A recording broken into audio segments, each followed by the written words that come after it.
E quais são as suas referências, ou quais eram no começo da sua carreira e permanecem até hoje? Ah, nossa, tem muitas, né? Internacionais. Blackbird singing in the dead of night. Take the sunken eyes and learn to see. Beatles, né? Na época, moleque. Junto com Beatles. O trem blim blom, vai saindo da estação. E nele vai o meu coração. E um pouco mais, lá bem longe, meu bem. Bossa Nova, né? João Gilberto, eu me lembro dos compactos, na época era compacto, era CD, né? Compacto duplo, né? Pequenininhos assim, a gente ouvia e tirava e tocava. Aí, né, com esse envolvimento, muita gente, né? Milton Nascimento, Lô Borges, Era a época do Toninho Horta. Clube da Esquina também, né? Clube da Esquina, fortíssimo, né? Eu me considero assim bastante influenciado, né, pelos mineiros nesse sentido. Além de estar muito perto de Minas aqui, de já ter essa proximidade física, né? O momento era muito rico, né, da música mineira. Então, o Clube da Esquina, sem dúvida nenhuma, influenciou demais, né?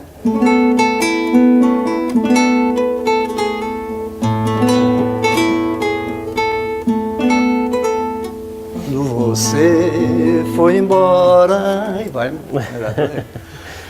Você, no seu lado compositor, como é que é a sua formação? Como é que você divide seu tempo nisso? Tem um momento do dia que você só se dedica a compor, ou você espera vir uma inspiração e daí você senta e trabalha a música? Como é que funciona? Cada caso é um caso, na realidade. A maior parte das vezes acontece quando eu estou estudando, né? Porque tem alguns exercícios que a gente sempre adota para iniciar o dia, né? Para aquecer e tal. Algumas vezes desses exercícios aparecem ideias musicais. Uma delas é essa aqui, por exemplo.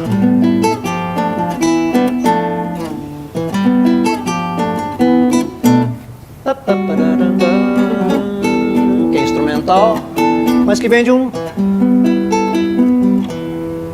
dedilhado, uma forma de aquecimento, de preparação para tocar.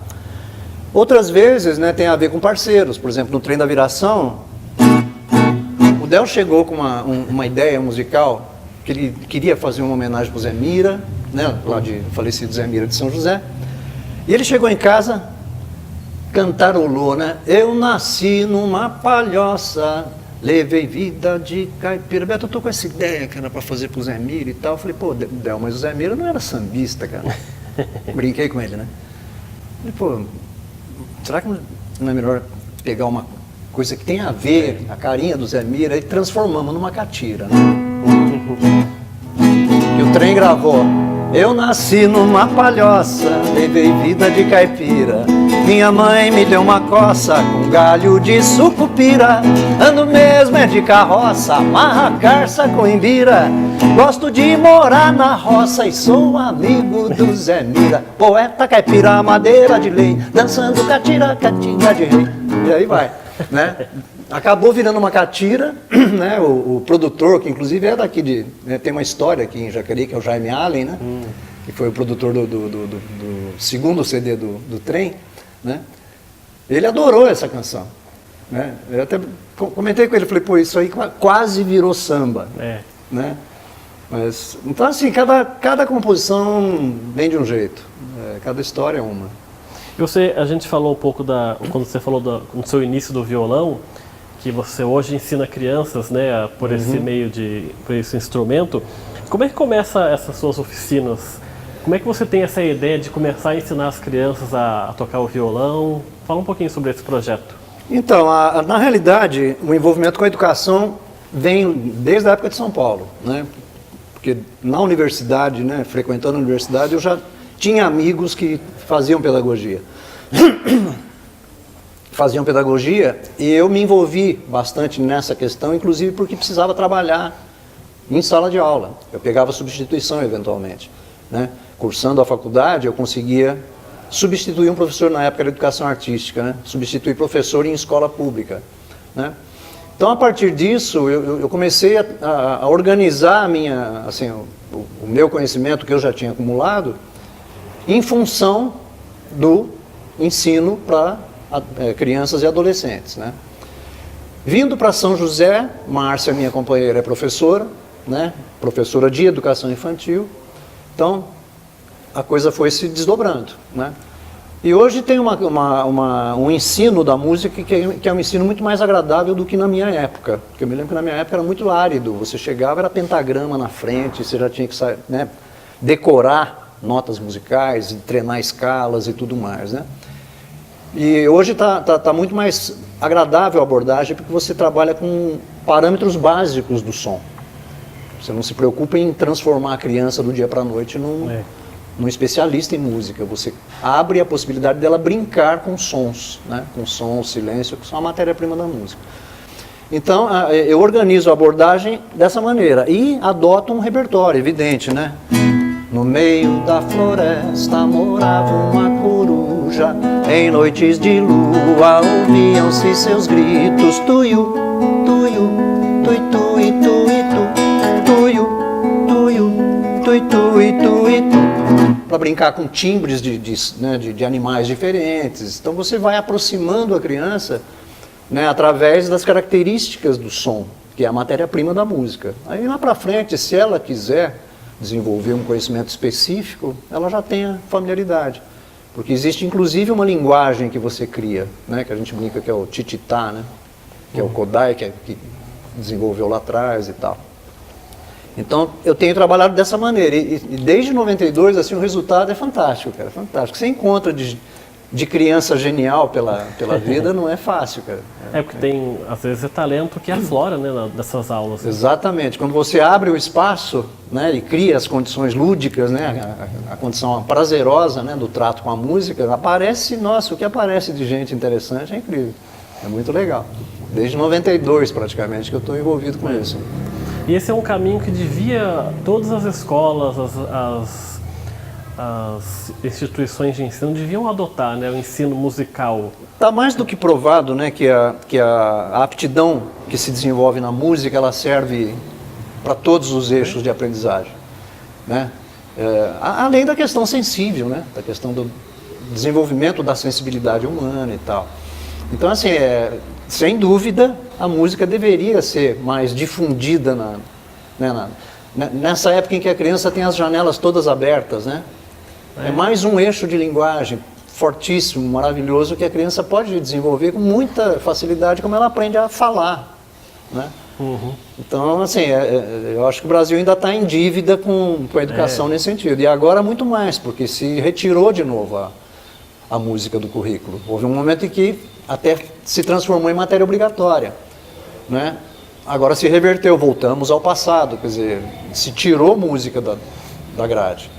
Eu acho uma pena, porque assim, eu tenho uma experiência de vida, de 92 até aqui, já 25 anos, né? Passaram-se muitos anos. E olha, é incrível o que você levanta de coisas interessantes, assim, quando as crianças se encontram para fazer música, né? Muito legal, é muito bom.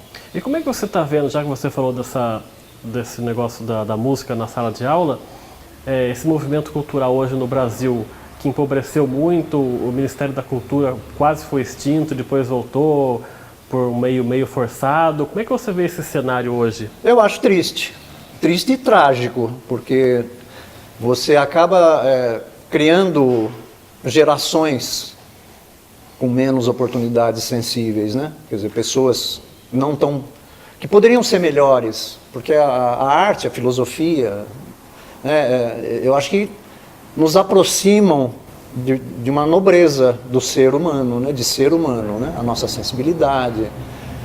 Então eu fico com muito medo do resultado disso lá na frente. Se você tem uma geração, 2 gerações, né, que não tem o contato, não tem o estímulo Porque é papel do Estado, isso é inegável. O amparo à cultura é papel do Estado. Quer dizer, né, a população merece isso como contrapartida pelos impostos que paga. Né?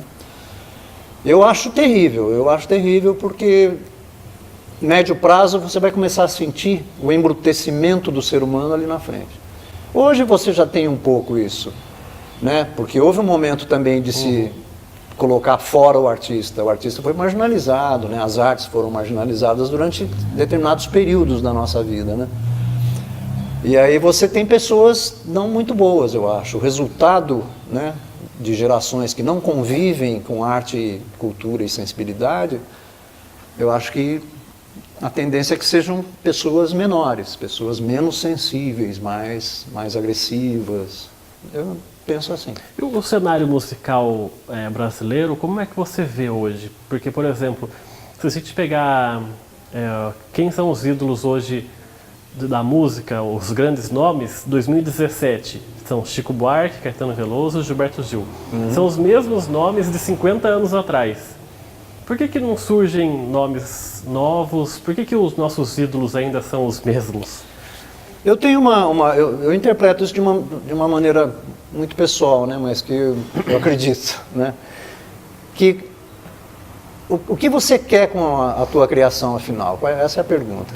Né? Quando você quer compor uma canção, o que você quer? Você quer virar um ídolo de massas e enriquecer, ficar famoso e ser acolhido por milhares de pessoas, às vezes sem nem ter o contato com elas, porque você já não pode mais, porque você é um ídolo distante e tal. Ou você tem um compromisso de transformação social. Né? Eu acho que esses ídolos que a gente herda, como Chico, né, como Milton, Caetano, Gil, eram pessoas comprometidas com o fazer arte, nesse caso, fazer música, para melhorar o homem, para contribuir numa sociedade melhor, para uma sociedade melhor. Não era para fazer sucesso e sair vendendo disco. Isso aconteceu como decorrência do advento de uma indústria que falou, opa, peraí, vamos transformar isso aqui em produto. Hoje se fala muito que arte é produto, né? Eu não gosto disso. Me soa meio ameaçador até, porque, não, então vamos transformar em produto e aí... mercadoria, né? Mercadoria. E aí eles foram guindados à cultura de massa, vamos chamar assim. Passaram a tocar em televisão, tocar em rádio e tudo mais. Hoje é o inverso. Né?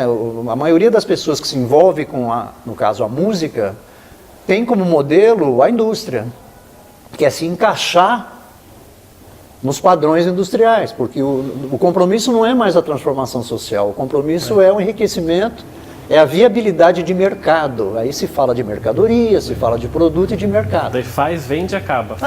O mercado ele é volátil, né? Alguns ficam, mas muito poucos, se você pensar bem. Pensa nos anos 80, o rock dos anos 80, tudo bem, você tem o Cazuza, que deixou um legado, mas parece que a coisa é mais efêmera. Eles esgotam em 6 meses aquele produto, descarta, pega outro, de preferência que siga mais ou menos o mesmo modelo, até que se invente alguma coisa. E eu vejo um agravante, a indústria, num dado momento, ela supôs, e acho que ainda supõe, que ela pode criar no lugar do músico. Tanto que, o Tuia, por exemplo, né? O Tuia, a gente trabalhou muito tempo junto também, aqui de Jacareí, o Tuia. Quantas vezes o Tuia não ouviu o palpite do diretor de que a música precisava ter um refrão? Então a indústria, a direção artística, musical, ela deixou de ser aquela que descobre vamos dizer, a pedra, né, o valor daquilo. Ela tenta mexer e tenta... Não, então faz o seguinte, muda isso, põe aquilo e tal. Eu acho uma certa inversão de papéis aí, entendeu? E outra, o esvaziamento de uma função, que é uma função das mais nobres da arte, que é a transformação social. Né? Não é repetir fórmulas, muito pelo contrário, é repropor, é brincar com a coisa, né, do inusitado. Né? Então eu acho que essa é a diferença. É usar, né? Usa o ídolo, né? Ao mesmo tempo que a indústria faz o ídolo sobressair, ela mesma pode fazer murchar também. Sim, sim. Principalmente se esse ídolo não atende mais às exigências que ela, a indústria e o próprio mercado demandam, né? E se for ainda com uma certa decadência, a mídia ainda engole mais rápido, né? Porque dá ibope, dá audiência. Isso, aí vira tragédia. Né? Eu acho triste. Mas é assim que funciona hoje. O que você vê é assim que funciona. Para a grande massa. Eu, por exemplo, me considero um andante por outros espaços, né? E às vezes assim, as pessoas acham que você não existe mais como criador porque você não está na mídia. O que é uma bobagem, né? Porque tem muita gente fazendo coisas maravilhosas e não estão na mídia. Porque a mídia é seletiva, a mídia é um funil que é que nem jogador de futebol, não tem espaço para todo mundo. A maioria vive meio que fora do radar, abaixo do radar. E tem coisas maravilhosas, ó. Escuta isso aqui, ó. Violeiro, violeiro, viola, violeiro, viola na mão. Violeiro que faz viola, violeiro que faz canção. Violeiro que diz eu vou, violeiro que diz vou não. Prende a viola no peito, segurando o coração, uma mão e outra mão, enquanto a direita arpeja, a esquerda muda o tom. Isso aqui, esse camarada passou em São José, Miranda e Mirandiba, em 80, 90, ele circulou por aqui. Um outro. Não se admire se um dia um beija-flor invade. Passou por São José em 80 e pouco, eu era programador de rádio na época da difusora, né? Pessoas, o vital esse dessa música última ainda se faz conhecer porque Elba gravou coisas dele, né? Ele participa de alguns encontros, né, com o Xangai, com o Geraldo Azevedo, Zé Geraldo. O anterior, Miranda e Mirandiba, você não sabe quem é. Ninguém ouviu falar desse cara publicamente, né? A mídia não divulga um cara desse. Uma composição que eu considero maravilhosa, me lembra Ponteio, Dia do Lobo, é uma coisa fantástica, uma poesia maravilhosa, né? Que a música inteira é muito bonita. E até hoje eu encontro N pessoas fazendo coisas maravilhosas e não estão na mídia. E parece que não existem, mas existem, tem muita gente fazendo coisa muito boa. E o público gosta dessas pessoas também, né? Admira. Exatamente. Não sinto vontade de trazer de volta e colocar hoje no lugar. É uma saudade mais contemplando o que foi mesmo, entendeu? Agora, eu sinto muita curiosidade por onde ainda não fui.